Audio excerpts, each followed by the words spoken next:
माननीय मंत्री महोदय बोल रहे थे, आपने विपक्ष से किसी को भी पॉइंट ऑफ ऑर्डर उठाने का अवसर नहीं दिया। मंत्री महोदय बिना किसी पॉइंट ऑफ ऑर्डर के बिना उन्होंने अपनी बात रखी। वही संरक्षण आप मुझे दे, मैं वही अपेक्षा करता हूँ। मंत्री महोदय ने अपनी पूरी बात रखी, आपने उनको कुछ नहीं कहा। उन्होंने राजनीतिक आरोप लगाए, उन्होंने हाउस को मिसलीड किया, आपने सुना। वही संरक्षण एक बात है गौरव जी, आप हमेशा सदन पर ये कैसे आरोप लगा सकते हैं कि आपने उनको कुछ नहीं कहा। मैंने फिर कहा आपको, इस सदन में, प्लीज बैठिए, इस सदन में संसदीय व्यवस्था के अनुसार सबको समय आवंटित होता है। आवंटित दल का माननीय सदस्य अपनी बात रख सकता है। जब मैंने व्यवस्था दे दी कि कोई माननीय सदस्य बोलेगा, उसके बीच में आज शून्यकाल पॉइंट ऑफ ऑर्डर नहीं दिया जाएगा तो नहीं दिया जाएगा। माननीय गौरव को कहिए। अध्यक्ष देखिए, शुरू हो गया सर। आप दे रहे अनुमति, आप अनुमति दे रहे हैं सर। आपने हमें अनुमति दी, आपने अनुमति दी हमें। एक मिनट बैठिए। हमारे सर, इन्होंने हम शांति से सुनेंगे। अरे सुनो ना, ये अपना भाषण देने से पहले इन्होंने मिसलीड किया बोला। आप सब ये कोई तरीका सर। एक मिनट बैठिए। माननीय मंत्री जी, नहीं, एक मिनट बैठिए।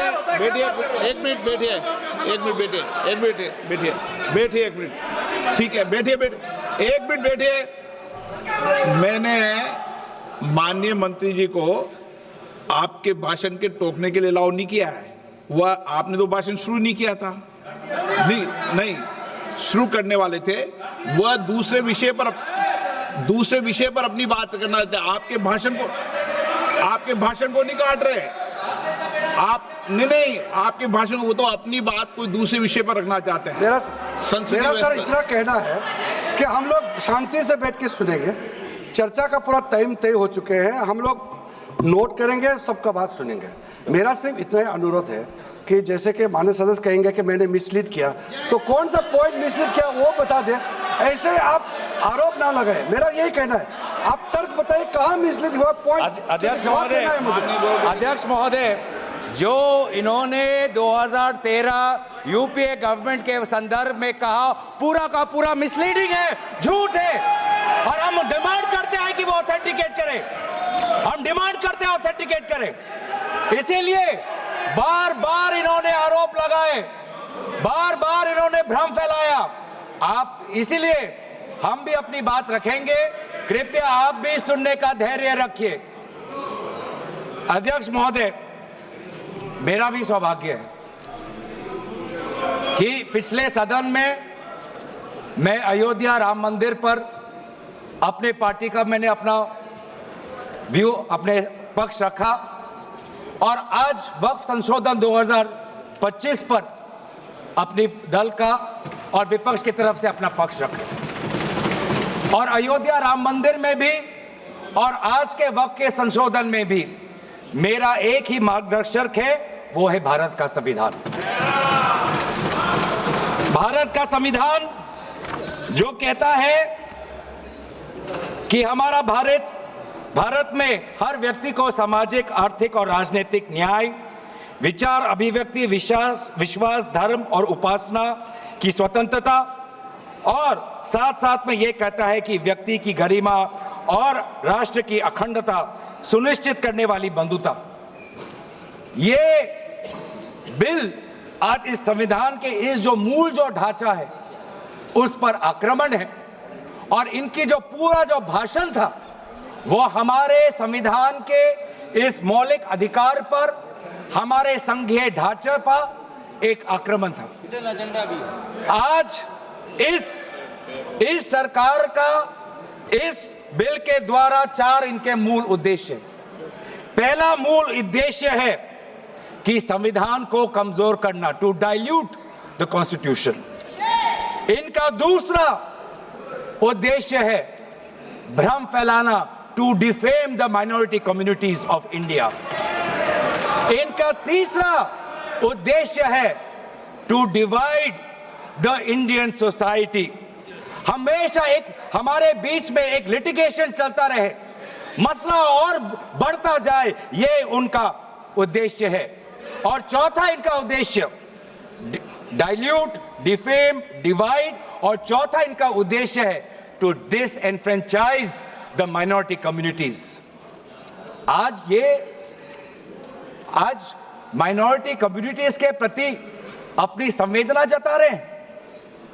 सर, कुछ हफ्ते पहले देश में विभिन्न जगहों में लोगों ने ईद की शुभकामनाएं एक दूसरे को दी.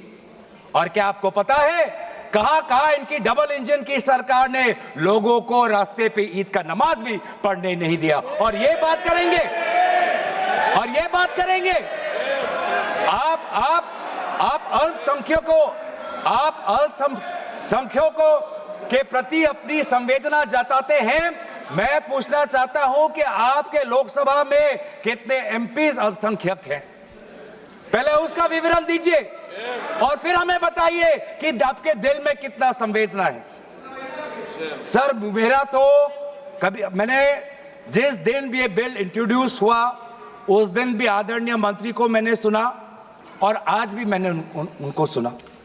जिस दिन उन्होंने इंट्रोड्यूस किया उस दिन भी अगर आप उनका स्टेटमेंट पढ़े तो उन्होंने कहा कि इसको बिल लाने से पहले बहुत विस्तार रूप से इस बिल की लाने के लिए चर्चा हुई थी. सर, पूरा का पूरा मिसलीडिंग. 2023 में सर सरकार 24 में आई, ये खुद 24 के बीच में इन्होंने अपना बिल लाया. 23 सन के वर्ष में 4 बार माइनॉरिटी अफेयर्स कमेटी की बैठक हुई. मुंबई में हुई 13 जुलाई, दिल्ली में हुई 21 जुलाई को, लखनऊ में हुआ 24 जुलाई को, दिल्ली में 2 बार हुआ 20 सितंबर और 7 नवंबर को. मैं आदरणीय सरकार से दरखास्त करूंगा कि इन 5 सरकारी जो मीटिंग हुई मिनिस्ट्री ऑफ माइनॉरिटी अफेयर्स का, उनका मिनट्स टेबल पे रखे. एक भी मीटिंग में नया वक्फ अमेंडमेंट बिल चाहिए उसका जिक्र भी नहीं हुआ था. जिक्र भी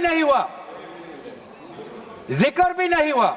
इनके मिनट्स हमारे पास हमने देखे. जितने भी बार ministry of minority affairs meeting हुई सब में वापसी पोर्टल को लेकर और विचार विमर्श हुआ था.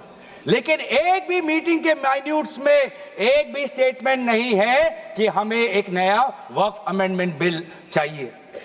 तो मैं तो यही पूछना चाहता हूं कि अगर नवंबर 2023 तक मिनिस्ट्री ऑफ माइनॉरिटी अफेयर्स ने यह वाजे भी नहीं समझा कि नया एक बिल लाने की जरूरत है, मैं तो बस इतना ही पूछना चाहूंगा कि ये bill ministry of minority affairs ने बनाया या किसी और दूसरे विभाग ने बनाया? कहां से आया ये बिल? कहां से आया?